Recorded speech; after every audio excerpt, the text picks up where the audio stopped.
Welcome. I'm Carlos Horta, President and CEO of the Latino Coalition. The Latino Coalition held its inaugural Game Changers Brunch this past October in Kansas City, Missouri. One of the conversations featured was the critical role that the Latino vote would play in the 2024 election cycle. The conversation focused on the demographic shift, social issues, and voter mobilization efforts which were taking place at the time. Join me in watching this conversation to better understand how the Latino community is poised to be a game changer in the political landscape of the nation, which it was.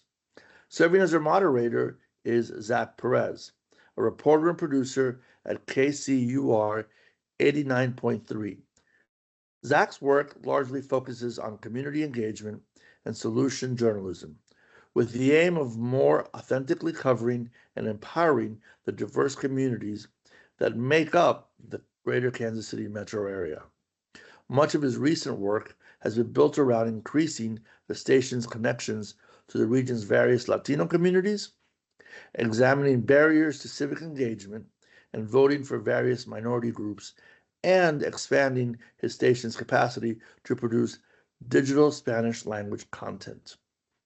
Joining Zach are Aude Negrete, Executive Director, the Kansas Latino Community Network, and Professor J. Antonio Molinar from UMKC. I will try and keep my remarks brief. I just wanted to say thank you so much to the Latino Coalition for inviting me up here to host this very important conversation as we head into this year's historic election. I wanted to invite our two panelists up. First up, I wanted to invite Aude Negrete, who is the Executive Director of the Kansas Latino Community Network. Aude is defined by her commitment to justice, civic engagement, and empowerment, especially for those within the Latino communities. And from a young age, she was driven by a desire to fight against unfair treatment and inequality, which led her to a career in nonprofit work focused on leadership, development, and civic participation. She has been a key advocate for the underrepresented Latino voices throughout Kansas, working to increase their civic involvement and ensure their communities have the resources they need to thrive. Her background as a bilingual, bicultural leader and her personal experiences have deeply impacted her passion for helping the Latino communities navigate the political and civic spaces. So please give her a hand. And our other panelist this afternoon will be Dr. Antonio Molinar, who is an assistant teaching professor at the University of Missouri, Kansas City, specializing in the intersections of racial and ethnic politics, religion, and generational political behavior. Dr. Molinar was born to Mexican immigrants in Texas, and he holds a BA in political science from Brigham Young University in Hawaii, and an MA in international relationship from St. John's University in Rome, and a PhD in American political behavior from the University of North Texas. He is passionate about how race, ethnicity, faith influence political engagement, and Dr. Molinar aims to enrich public discourse around these critical issues.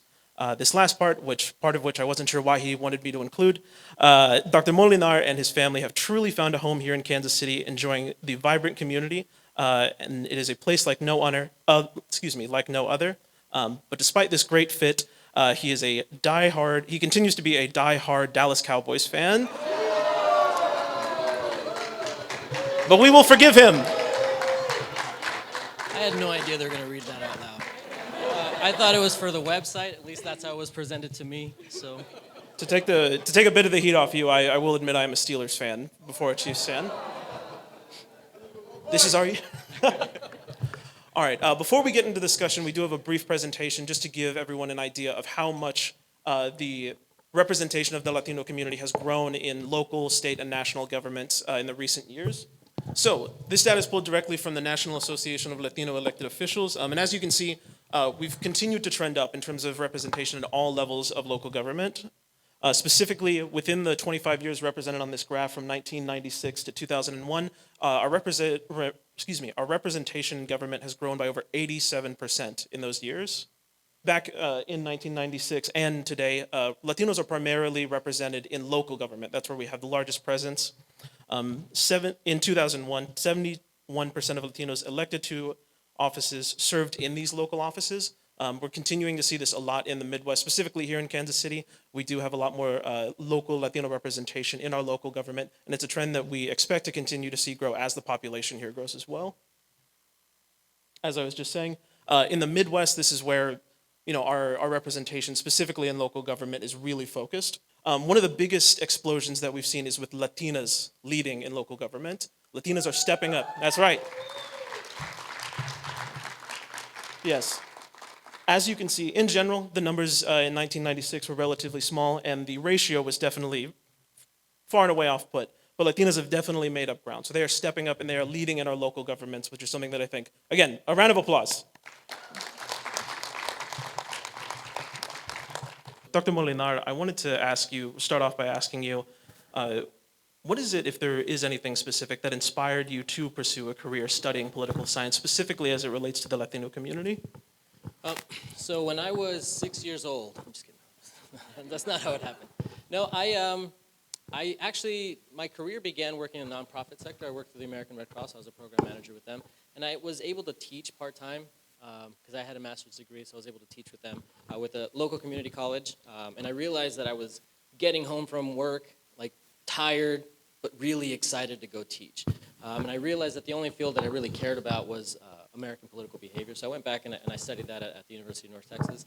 And it really was just a passion to help young minds kind of figure things out. I grew up on the border in a little small town called Del Rio, Texas. And there, I remember my American government class in my college, and the professor would show up and he would open the book and we'd do like that popcorn reading, where everybody would read a specific paragraph and we just pass the whole, how I ended up where I am, I don't understand.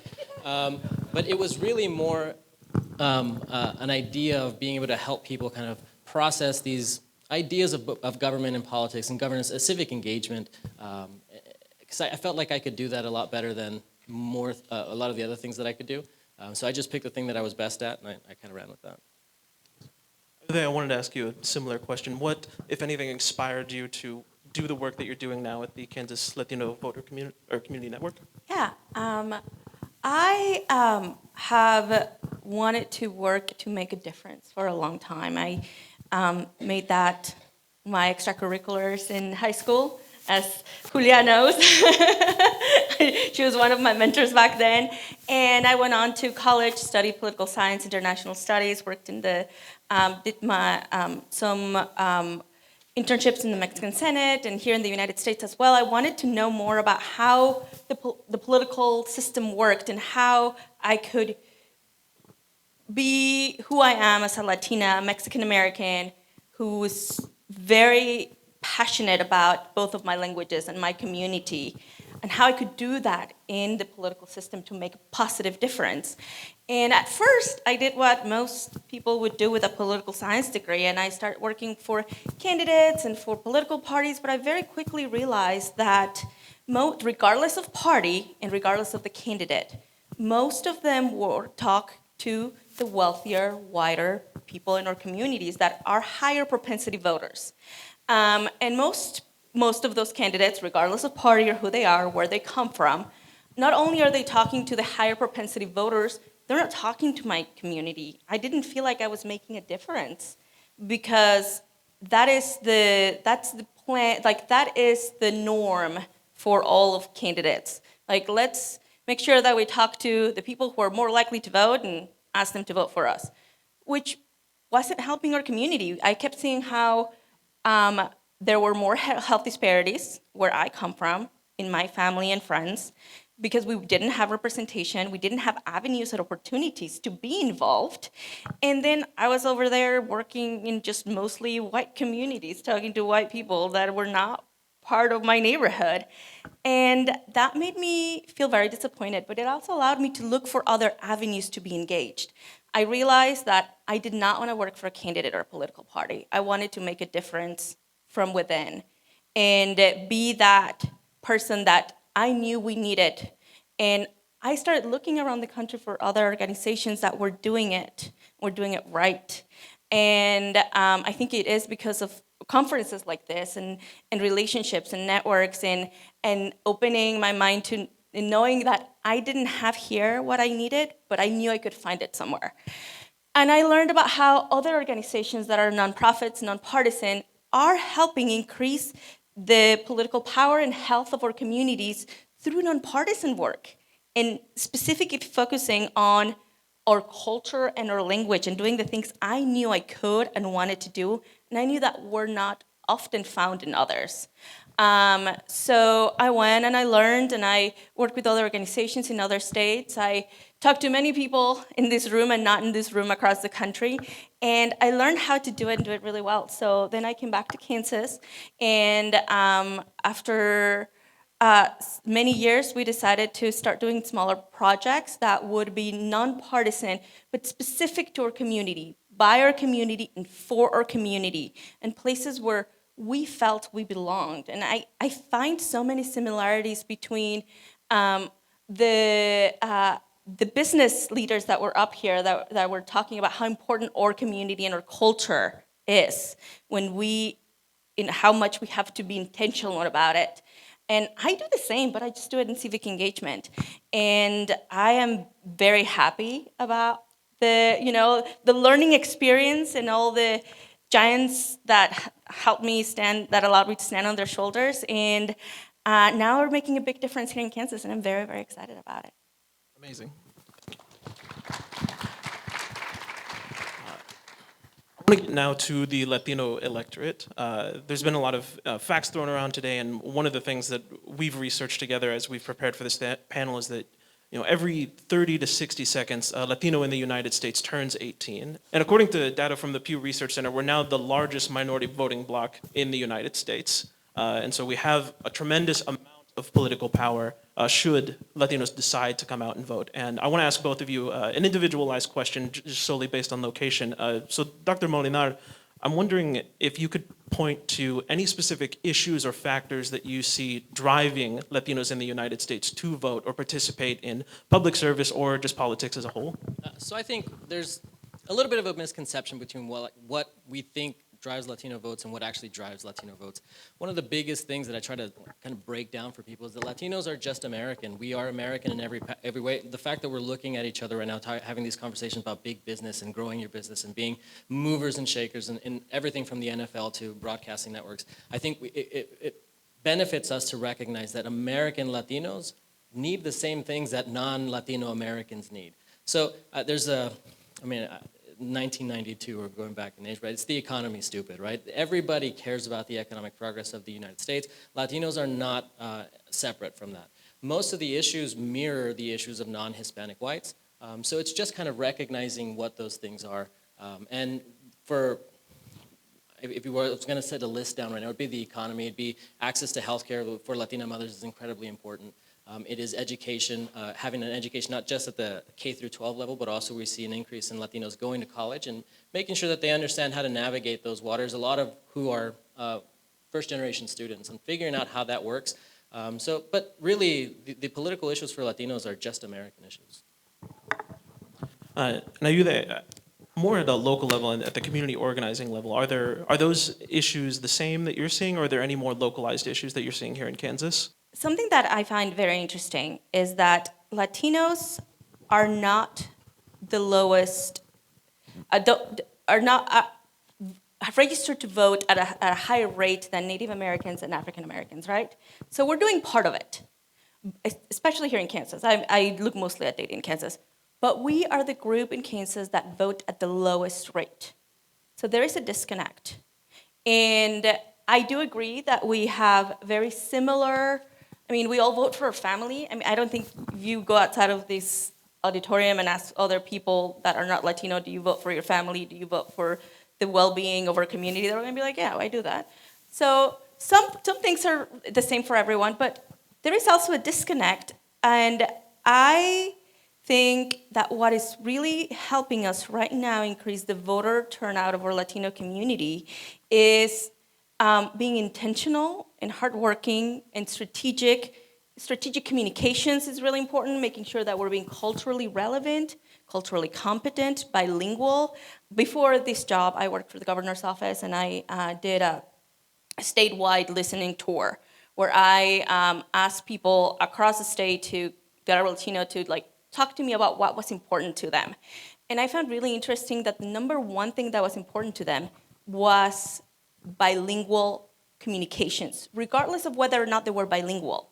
Because all the people that were showing up saying, I am Latino, would think about their grandmother that might need information too, or their aunts, or somebody in their family, and they'd be like, it would make a big difference. It's that if at the very least we had like some facts that were in both languages, so I could share this with my family.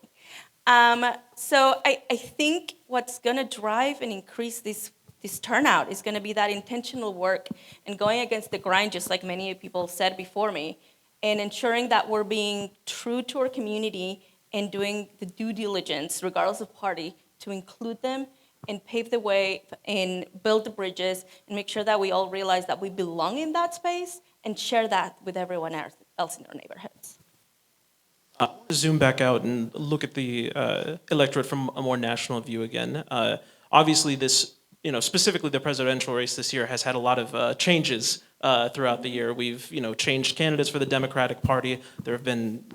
It's been a very hectic year for United States politics, and we've seen that the support for the Latino vote and who polling indicates that they are tending to support has changed quite a bit. And Dr. Molinar, I'm wondering if you can point to anything specific that's caused a lot of those changes from either candidate to candidate or just party to party?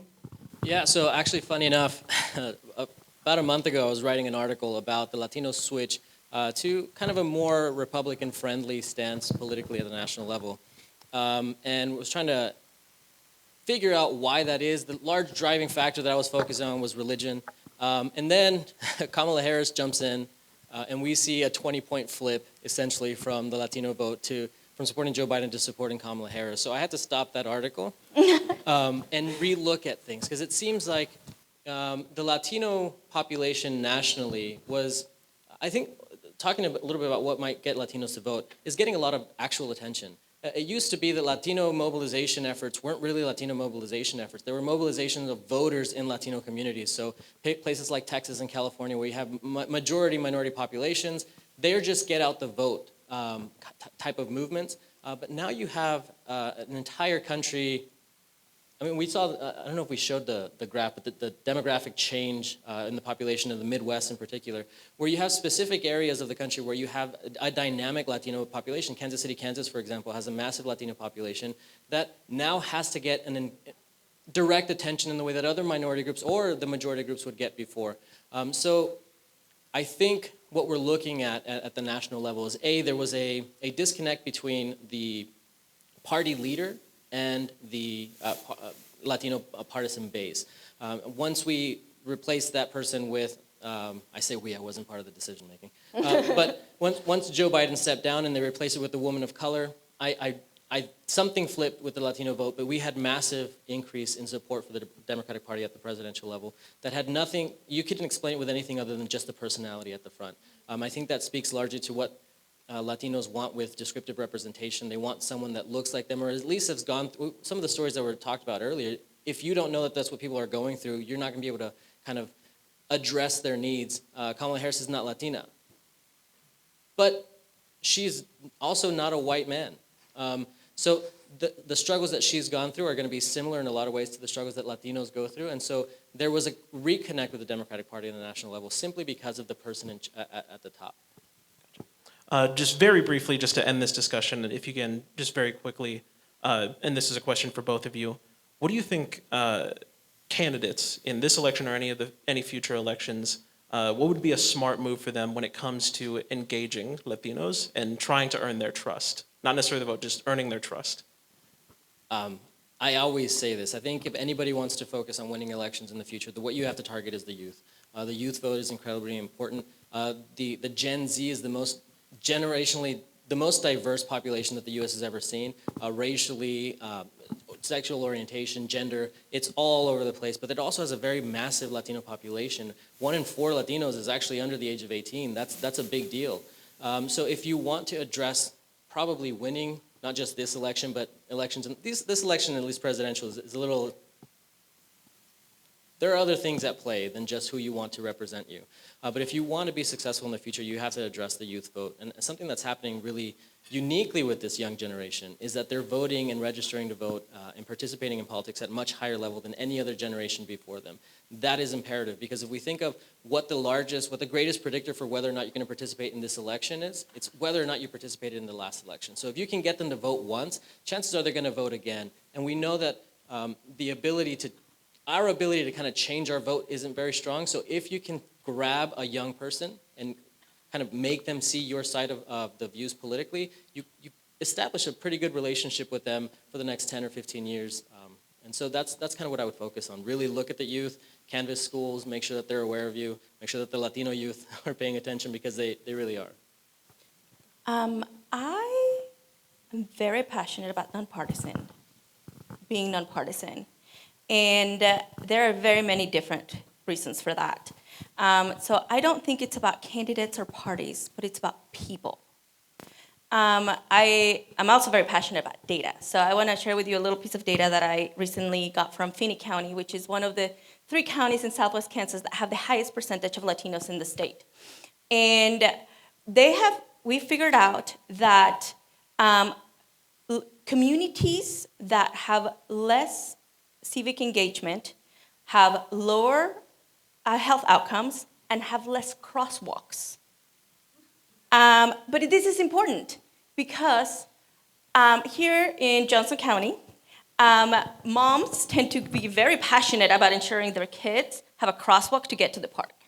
And they are and I know this because I work all over the state, and I talk to a lot of people about why is it that you're so passionate about civic engagement. And moms in Johnson County are passionate about crosswalks, about parks, about good schools, and all of those little things that we kind of take for granted because they sound so small and so local, and oftentimes are discussed at a level that might not even have a party. They might be nonpartisan. But those are the most important. And I don't think it's about party, and I don't think it's about candidate. I really think it's about the people and how to best represent them, whether it's listening to the moms who need a crosswalk or healthcare or whatever else. But really, I think what we need to do is listen to the people regardless of who they are and have equity in that representation and voice. And it's not always going to be the sexy topics that are at the national level. Sometimes it's going to be silly. It's not silly because crosswalks are really important for children. But sometimes it's going to be things that are unexpected, but are going to make a huge difference on whether or not children could live or not. So I think that what we need to think about is about our communities and what will help us thrive and what will give us that positive health outcomes.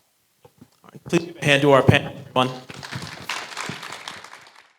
I hope you enjoyed this insightful conversation. Thank you for watching our podcast, and we'll see you soon on the next Latino Coalition podcast.